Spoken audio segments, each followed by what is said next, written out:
नमस्कार। आज हम मशीन लर्निंग यानी एमएल की दुनिया को थोड़ा करीब से जानेंगे। ये वो कमाल की तकनीक है जो कंप्यूटर को सिखाती है कि डेटा से कैसे सीखा जाए, और वो भी बिना किसी सीधी प्रोग्रामिंग के। बिल्कुल। और इस पड़ताल के लिए हमारे पास मशीन लर्निंग अवधारणाओं से वास्तविक दुनिया के प्रभाव तक ले के कुछ खास हिस्से हैं। जी। ये स्रोत हमें समझाते हैं कि एमएल सिर्फ एक तकनीकी शब्द नहीं है, बल्कि हमारी रोजमर्रा की जिंदगी का असल में हिस्सा बन चुका है। सही कहा। तो आज हमारा मिशन है समझना कि एमएल असल में है क्या, ये कैसे काम करता है, कहाँ-कहाँ इस्तेमाल हो रहा है, और हाँ, क्यों इसके बारे में जानना अब इतना ज़रूरी होता जा रहा है। तो चलिए शुरू करते हैं। सबसे पहले ये मशीन लर्निंग चीज़ क्या है आखिर? सोचिए, ये आर्टिफिशियल इंटेलिजेंस एआई का ही एक हिस्सा है, एक ब्रांच है जो सिस्टम को डेटा देखकर सीखने और वो बेहतर होने की ताकत देती है।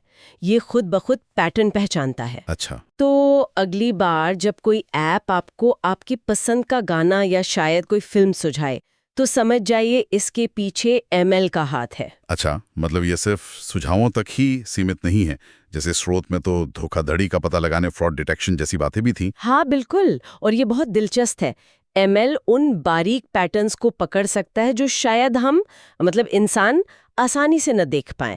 बैंक इसका इस्तेमाल करते हैं संदिग्ध लेन देन पहचाने में। स्पैम ईमेल फिल्टर करने से लेकर सेल्फ ड्राइविंग कारों तक एमएल हर जगह है। वाह। अच्छा, स्रोत में इसके मुख्य प्रकारों का भी जिक्र है, सुपरवाइज्ड, अनसुपरवाइज्ड और रीइंफोर्समेंट लर्निंग।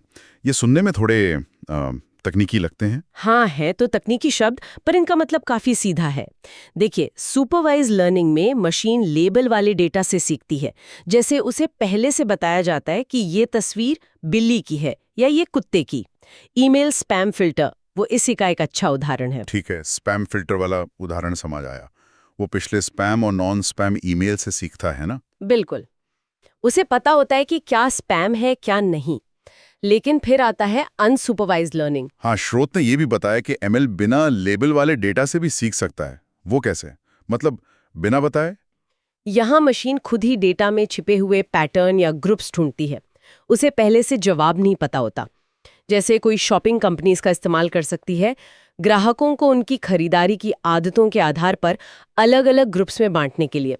बिना ये जाने कि कौन सा ग्राहक किस ग्रुप में जाएगा, वो खुद तय करती है। अच्छा, दिलचस्प है।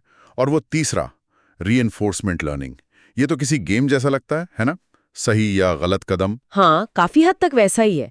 इसमें मशीन कोशिश करके सीखती है। सही कदम पर उसे मान लीजिए एक रिवॉर्ड मिलता है, गलत पर पेनाल्टी। धीरे धीरे वो सीख जाती है कि सबसे अच्छा नतीजा कैसे हासिल किया जाए। जैसे शतरंज खेलने वाला एआई या कोई रोबोट जो भूल भुलैया से निकलना सीख रहा हो। समझ गया।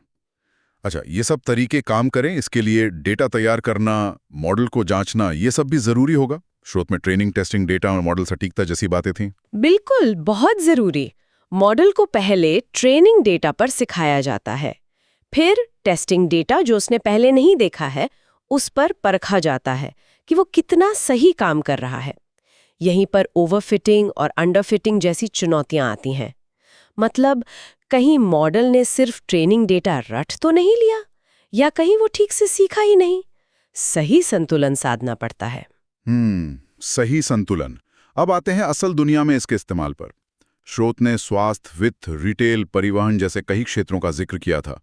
कोई ऐसा उदाहरण जो आपको खास तौर पर दिलचस्प लगा? मेरे ख्याल से स्वास्थ्य सेवा में इसका असर वाकई क्रांतिकारी हो सकता है।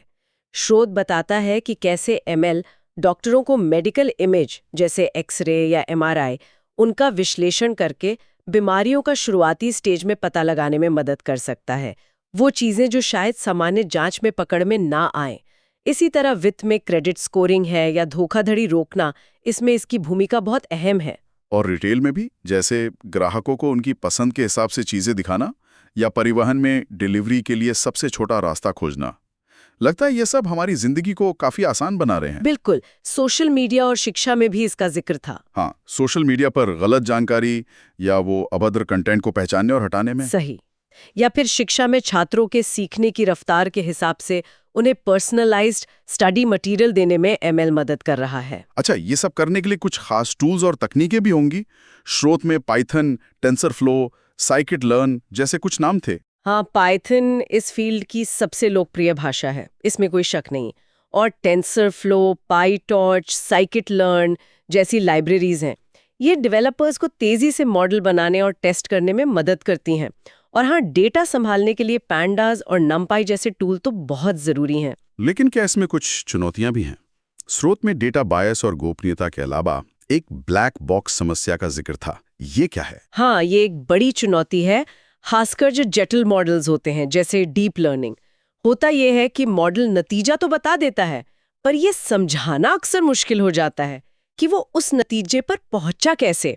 वो एक ब्लैक बॉक्स की तरह काम करता है, अंदर क्या हो रहा है ठीक से पता नहीं चलता। अच्छा। अब सोचिए, अगर डॉक्टर को ये ना पता चले कि एआई ने किसी मरीज को गंभीर बीमारी होने का अंदाजा क्यों लगाया, तो उस पर पूरी तरह भरोसा करना मुश्किल हो सकता है ना, खासकर इतने अहम फैसले में। जो तो वाकई सोचने वाली बात है, खासकर स्वास्थ्य या वित्त जैसे क्षेत्रों में।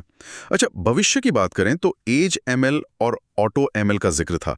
इनका क्या मतलब है संक्षेप में? एज एमएल का मतलब है कि मशीन लर्निंग मॉडल सीधे हमारे डिवाइस पर चलेंगे, जैसे हमारे फोन पर या स्मार्ट सेंसर पर। इंटरनेट पर निर्भरता कम होगी, प्रोसेसिंग तेज होगी। और ऑटो एमएल का लक्ष्य है मशीन लर्निंग मॉडल बनाने की प्रक्रिया को आसान और ऑटोमेटिक बनाना, ताकि ज्यादा से ज्यादा लोग, यहां तक कि जिन्हें बहुत गहरी तकनीकी जानकारी न हो, वो भी इसका इस्तेमाल कर सकें। तो कुल मिलाकर ऐसा लगता है कि मशीन लर्निंग सिर्फ एक तकनीक नहीं है, बल्कि एक ऐसा बड़ा बदलाव है जो हमारे टेक्नोलॉजी के साथ इंटरैक्ट करने के तरीके को ही बदल रहा है। निश्चित रूप से ये कई क्षेत्रों में अब सिर्फ एक अच्छा टू हैव नहीं, बल्कि एक जरूरत बन गया है। और जैसा स्रोत इशारा करता है, इसकी बुनियादी समझ रखना भविष्य में एक जरूरी डिजिटल स्किल बनता जा रहा है, सबके लिए। बिल्कुल। और जाते जाते हमारे श्रोताओं के लिए एक सवाल छोड़ जाते हैं। जैसा कि हमने ब्लैक बॉक्स समस्या की बात की, अगर हम ये समझ ही ना पाएं कि एआई किसी नतीजे पर क्यों पहुंचा, खासकर स्वास्थ्य या न्याय जैसे अहम क्षेत्रों में, तो हमें उन फैसलों पर कितना और क्यों भरोसा करना चाहिए, इस पर जरूर सोचिएगा।